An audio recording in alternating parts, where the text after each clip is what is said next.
Bon, ok, le Japon attaque Pearl Harbor, s'ensuivit la plus grande série de batailles que le Pacifique n'ait jamais connue, avec des prises d'îles et des combats dans la jungle très difficiles, mais qui tournent en faveur des Américains. Le Japon impérial est en train de s'effondrer, puis survient Hiroshima et Nagasaki, qui enterrent définitivement tout espoir de résistance pour cet empire qui était pourtant en marche pour dominer l'Asie. Et les Américains sont très contents de cette capitulation, car en face, c'est l'armée russe, qui après avoir vaincu l'Allemagne nazie, s'était retournée contre le Japon pour tenter de s'emparer de tout ce qu'il pouvait en Asie, afin d'étendre une idéologie bien en vogue à l'époque, le communisme.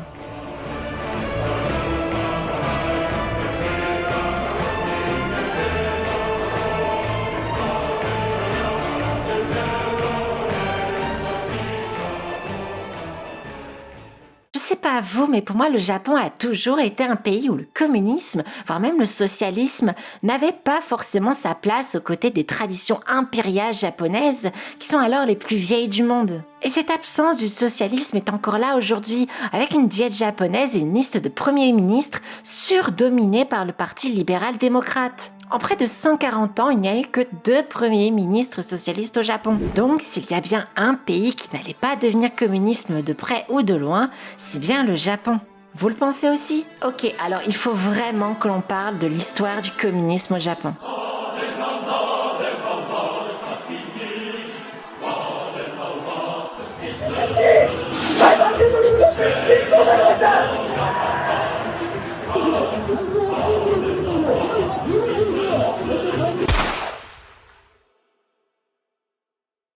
Juste avant de commencer la vidéo, j'ai une bonne nouvelle pour vous. J'ai créé un serveur Discord pour la communauté de la chaîne. C'est le premier lien dans la description. Le but, c'est de rassembler tous les passionnés du Japon et de son histoire pour discuter de nos passions communes, que ce soit des arts martiaux, du japonais, de l'histoire du Japon, de jeux vidéo ou même de tout et de rien. N'hésitez pas à nous rejoindre, c'est aussi le meilleur moyen de discuter avec moi. Le Japon de l'ère Edo, malgré quelques timides signes d'industrialisation moderne, comme dans le domaine textile, était avant tout une période féodale, où, au sommet de la pyramide, on avait le shogun, du clan des Tokugawa, ce chef militaire qui avait pacifié le reste du Japon quelques siècles plus tôt. Il y avait alors un ordre social très établi, avec les fameux samouraïs qui dominaient les autres classes sociales, ainsi que des paysans, des artisans, etc., qui eux étaient en dessous. Au-delà du social, l'immense majorité des travailleurs travaillaient de la terre et étaient vivement encouragés à continuer et de ne surtout pas faire autre chose, comme le commerce, pour conserver une certaine harmonie sociale basée sur le confucianisme. Et pour en savoir plus sur les classes sociales du Japon de l'ère Edo, je vous invite à aller voir ma vidéo qui traite du sujet. Sauf que après l'arrivée des Américains qui forcent militairement le Japon à cesser le sakoku, c'est-à-dire l'isolement du Japon,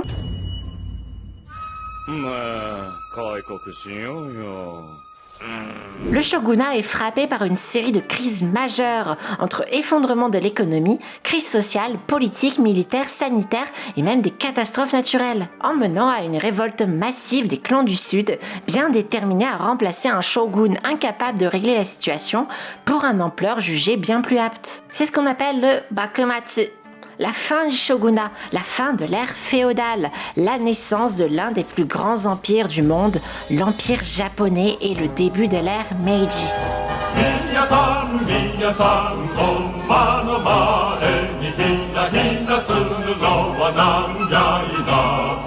C'est une époque où le mot d'ordre sera le progrès technique, social et militaire. Fini les classes sociales féodales, fini ce monde guerrier et paysan, fini les samouraïs. Désormais, c'est un empire bourgeois, industrialisé, moderne et impérialiste, et surtout avec une armée régulière qui sera le quotidien des Japonais et à la mode occidentale.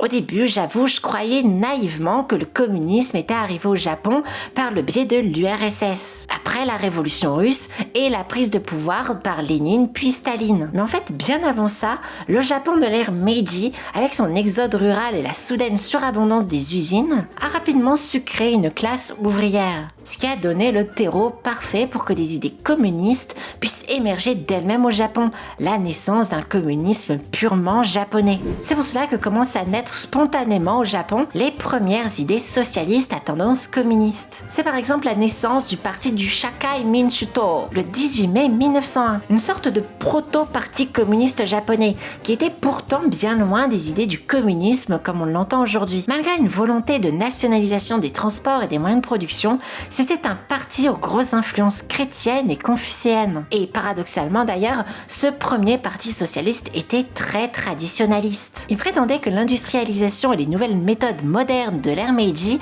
étaient un poison amené par les Occidentaux et qui dénaturait le Japon ancestral. Le socialisme et la nationalisation des moyens de production et des transports permettraient de retrouver une identité dite japonaise basée sur l'agriculture et les valeurs collectives. Tout au contraire du monde moderne qui par son individualisme, son égoïsme et sa lutte pour sa survie aurait amené le Japon à détruire les traditions philosophiques, religieuses et surtout morales de l'archipel. Bon, on va pas se le cacher, c'est un peu un délire tout ça. On est plus sur un Japon ancestral fantasmé que sur une vérité historique. De toute façon, avec les nouvelles lois votées un an plus tôt par la récente diète japonaise de Chian Keisatsuho, ou loi sur l'ordre public et la police, votée en 1900, les revendications de ce parti, notamment celles sur la dissolution pure et simple de l'armée, en font un parti illégal et dissous à peine 2 jours plus tard. Un parti qui était en plus déjà en train de s'entre-déchirer entre les partisans de la révolution par les voies légales et ceux de l'action violente. Il faut croire que ce sont ces derniers qui l'emporteront, avec en tête de gondole un certain Kotoku Shusui, le traducteur en japonais du manifeste du Parti communiste. Cet homme était alors très inspiré par les révoltes de la mine de cuivre d'Ashio. Cette mine, c'était l'enfer sur terre.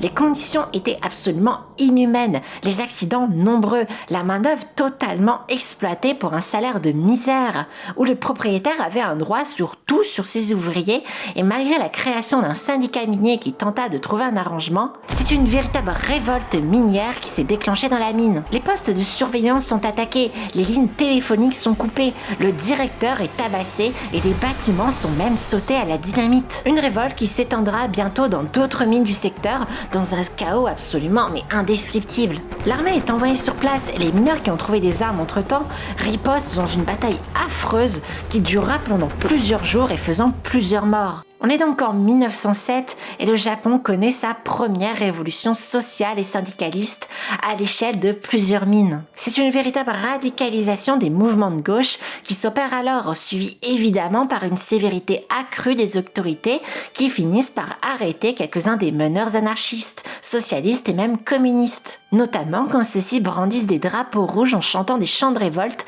à la sortie de prison d'un de leurs membres. Mais le pire est clairement à venir. 20 mai 1910, la police japonaise débarque en force dans le domicile de l'anarchiste Miyashita Takichi et ils y trouvent du matériel pour confectionner une bombe. Ses complices sont alors rapidement arrêtés et par la même occasion, l'un des plus grands penseurs communistes du moment, le fameux Shusui Kotoku, et sa femme, la féministe Kanno Sugako. Après torture et interrogatoire, la police détermine qu'un grand complot à l'échelle socialiste se tramait pour assassiner l'empereur du Japon et préparer une révolution sanglante au Japon. Bientôt, ce sont des centaines de grands penseurs allant du socialisme à l'anarchisme qui sont arrêtés. Un certain nombre iront simplement en prison, mais 11 seront exécutés finalement, dont Shusui Kotoku et sa femme. Il n'était alors plus seulement question de rendre illégal le parti ou d'emprisonner les opposants, mais cette fois-ci, le gouvernement japonais avait voulu éliminer physiquement les têtes pensantes des extrémistes de gauche. Aujourd'hui encore, ils sont considérés comme des martyrs et leur répression marque ce qu'on appelle les Fuyu no Jidai, les années d'hiver où les idées socialistes se font de plus en plus rares et les partisans ainsi que les syndicats fuient la véritable terreur policière qui va suivre. Et pourtant... En 1917, en pleine Première Guerre mondiale, l'Empire russe et le Tsar sont renversés au profit d'un pouvoir communiste basé sur le bolchevisme. Lénine en devient le dirigeant principal et impose par la force des idées communistes de ce qui deviendra bientôt l'URSS. C'est un véritable coup de tonnerre chez les partisans des idées communistes partout dans le monde. Pour la première fois, un pays, même un empire, et l'un des plus puissants du monde, celui qui avait pourtant défait Napoléon, est renversé par des communistes. En fait, ça montre juste que c'est possible. Ça a créé un précédent. Mais au Japon, il faudra attendre les émeutes de riz de 1918 pour voir toutes les tensions véritablement éclater. Le prix du riz explose à cause d'une pression mise aux producteurs et aux réserves de riz, surtout envoyées outre-mer, pour nourrir les soldats japonais combattant en Sibérie. Le tout porté par une grosse inflation d'après-guerre et tout dégénère. C'est tout le Japon qui s'embrase, avec près de 2 millions de Japonais qui descendent dans les rues, dans des manifestations qui tournent au carnage, avec des destructions, des bombes incendiaires et des meurtres. 153 villes plus modestes et 177 villages, avec pas moins de 25 000 personnes arrêtées par la police. Pour la première fois depuis sa création, les idées socialistes et communistes commencent véritablement à toucher les masses. Il faut bien vous dire que c'est à partir de ces émeutes, les émeutes du riz, qu'une culture ouvrière de la révolte va naître. Avec ses chants de révolte, ses manifestations, ses slogans et ses traditions de résistance. Le Japon commence à virer totalement à gauche. Et le communisme n'est plus qu'une idée chrétienne dépassée, mais se revendique clairement désormais de Karl Marx et du bolchevisme léniniste. On n'est plus seulement sur des idées d'intellectuels, de philosophes et d'économistes japonais enfermés dans leur salon. Mais pour la première fois, l'idée socialiste au sens large se répand de partout, du bourgeois citadin jusqu'aux ouvriers, en passant par les paysans et les universitaires. C'est le moment où des livres sur le socialisme deviennent des best-sellers, comme le Binbo Monogatari ou Récit de la pauvreté de Kawakami Hajime, mais surtout que le Capital d'un certain Karl Marx est traduit en japonais, ce qui fait du Japon le premier pays à avoir entièrement traduit le Capital dans une autre langue. Mes sources disponibles en description parlent d'un véritable phénomène communiste, voire même marxiste aux alentours de 1925. Avec des passages à la radio, dans les journaux, les universités sont envahies d'idées communistes et même marxistes. Sans parler des grèves, des mouvements d'opposition qui fleurissent absolument partout, alors que la tension devient de plus en plus forte. C'est ainsi qu'en 1922, le PCJ, le Parti communiste japonais, voit le jour dans la clandestinité la plus totale et élit comme chef Sakai Toshihiko, soutenu par le Comintern de Moscou. Avec tout ce que je vous ai dit, on pourrait croire que le jeune Parti communiste avait absolument tout pour réussir. Soutien des masses, du Comintern, un parti structuré, un leader, une idée commune et un capitalisme qui monte de plus en plus ses limites. La question c'est alors, pourquoi tout ça a volé en éclats alors que le Japon a fini par tomber dans une dictature ultranationaliste et militaire? La première cause, c'est la fissure idéologique qui scinde le communisme japonais en deux mouvements. Les partisans de Fukumoto et les partisans de Yamakawa. Les partisans de Fukumoto Kazuo pensent qu'il faut totalement rompre avec cette idée purement japonaise du communisme lié à des idées chrétiennes et de confucianisme. Ils souhaitent un parti communiste japonais moderne, plus proche des valeurs de l'international communiste et de la mode léniniste en URSS. Ils souhaitent aussi ne pas aider les revendications ouvrières sur les salaires, car selon eux, ça participerait à rendre le capitalisme plus doux aux ouvriers et qu'il faut donc laisser les ouvriers souffrir du capitalisme pour les amener à la révolte. Yamakawa, quant à lui, est totalement à l'opposé. Il prétend que ce qui a marché en Russie ne marchera pas forcément au Japon, et il préfère une méthode plus proche des ouvriers et des paysans, et relativement éloignée de l'influence de Moscou. On pourrait même dire qu'il est un petit peu anti-soviétique, et de même de toutes les influences extérieures en sens large. Tellement qu'il ne va plus se considérer comme communiste, mais comme marxiste pleinement, et sera bien plus proche des partis paysans et ouvriers. Au final, les deux seront désavoués par le Comintern, Yamakawa pour son insubordination face à Moscou, et Fukumoto car il s'est permis d'insulter Lénine, la chose à ne pas faire. En fait, le Comintern, en envoyant des ordres contradictoires et en se mêlant énormément des affaires du Parti communiste japonais sans véritablement prendre en compte les spécificités de la société japonaise de l'époque, a été un véritable handicap pour le développement du communisme au Japon. D'autant que le Comintern n'était pas vraiment populaire parmi les masses ouvrières japonaises. Il a plutôt participé à déstructurer l'organisation plutôt qu'à la soutenir. Il y a aussi les fondements idéologiques du Parti communiste japonais, notamment portés par le stade où en est la révolte, qui était loin de faire consensus. Pour ça, on va retourner bien des dizaines d'années en arrière, au moment de la transition de l'ère Edo, donc l'ère féodale avec les samouraïs, à l'ère moderne de l'empereur Meiji et de l'empire du Japon. D'après les communistes, pour qu'une révolte prolétarienne puisse avoir lieu, il faut d'abord que le stade de la féodalité,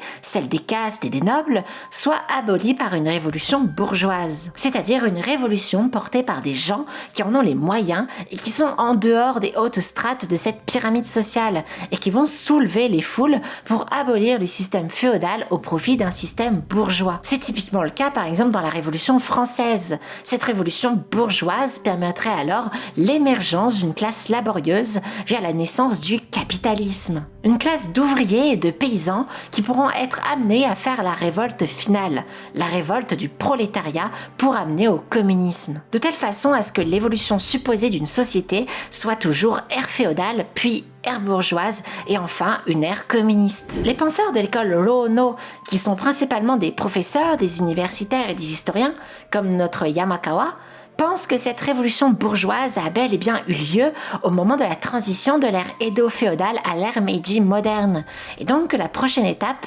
serait directement un soulèvement des classes populaires, tout au contraire de leurs adversaires de pensée de l'école Koza, soutenue par Moscou, qui eux prétendent que l'ère Meiji jusqu'à maintenant n'est pas un régime bourgeois capitaliste, mais un régime semi-féodal. Certes, les samouraïs n'existent plus, comme la plupart des autres castes, et le Japon s'est ouvert au marché mondial via une surproduction moderne, mais les anciens samouraïs et privilégiés de l'ère féodale sont les dirigeants militaires, les politiciens et les chefs d'entreprise d'aujourd'hui. Et avec eux des burakomin, cette classe de parias qui était la classe sociale rejetée et opprimée de l'ère Edo, qui continue de l'être, et ce même encore d'aujourd'hui, en 2024, avec une énorme discrimination au prêt, à l'emploi ou même au mariage. Sans parler de la puissance impériale de l'empereur du Japon qui possédait de véritables avantages politiques. Tout ça laissant croire aux penseurs de l'école Koza que l'on était encore dans un système semi-féodal, que la révolution bourgeoise n'était pas totalement achevée. Il s'agit donc pour eux de finir d'abord cette révolution bourgeoise, puis ensuite de faire la révolution prolétarienne. Bon, vous l'aurez compris, division politique, idéologique, scission avec le Comintern, il ne reste alors plus qu'une dernière petite chose pour que tout explose: l'oppression. Il y avait déjà des lois sur l'ordre public qui interdisaient les syndicats et les grèves, mais en 1925 vient quelque chose qui va tout changer. Les lois sur la préservation de la paix, ou Tian Hijiho. Toute personne qui a formé une association en altérant le kokutai, ou le système de la propriété privée, et tous ceux qui ont rejoint cette association avec la pleine connaissance de son objet sera passible d'emprisonnement. Kokutai, c'est le mot le plus important de ce texte. Il pourrait se traduire par esprit de la nation ou encore essence de la nation. En résumé, ce sont les valeurs et l'éthique de la nation japonaise. Un mot très pratique, car surtout très vague. Et à partir de là, n'importe quel parti politique qui ne va pas dans le sens des dirigeants japonais devient une menace vitale pour le Japon, une menace pour ce même kokutai. Et c'est suite à cette loi que la Tokubetsu Koto Keisatsu, la haute police spéciale, raccourcie en Tokko, et surtout surnommée la police de la pensée, va pouvoir multiplier les arrestations par milliers dans tout le pays, en visant surtout les grands penseurs. La Tokko est en réalité une police politique qui, durant la Seconde Guerre mondiale, travaillera étroitement avec la Kenpetai, l'équivalent de la Gestapo au Japon. Et c'est à ce moment-là que le communisme au Japon tout simplement disparaît, alors que le Japon s'enfonce toujours plus dans l'ultranationalisme et le militarisme. Le PCJ, le Parti communiste japonais, est tout bonnement décapité. Les quelques survivants et sympathisants sont contraints de cacher leurs idéaux, voire de se cacher eux-mêmes pour ne pas être arrêtés. Là où durant les années précédentes, les idées socialistes étaient entendues, parfois réprimées bien sûr, parfois interdites, mais avec toujours une certaine survivabilité et popularité chez les masses. Là, il n'y a plus rien, c'est le noir complet, le blackout.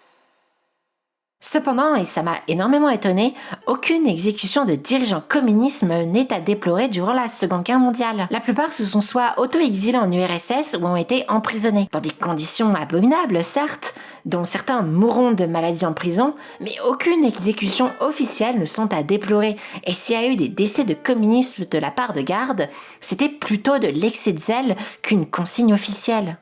L'histoire du Parti communiste japonais d'avant-guerre, c'est l'histoire d'une idéologie qui aurait pu fonctionner si elle n'avait pas été tirée d'un côté par le Comintern de l'URSS, trop strict, trop directif et incompétent à comprendre les spécificités japonaises, et d'autre part par une répression politique toujours plus grande et par les pouvoirs japonais, et dernièrement par de très nombreux désaccords entre socialistes japonais au sens large qui n'ont fait que de se diviser. Il faudra attendre la fin de la Seconde Guerre mondiale à la libération des prisonniers communistes par les Américains pour que les communistes japonais puissent revivre et apprendre de leurs erreurs pour avancer pacifiquement, dans le bon sens, pour améliorer les problèmes de son pays en étant moins extrême au travers d'un monde plus sain et tolérant.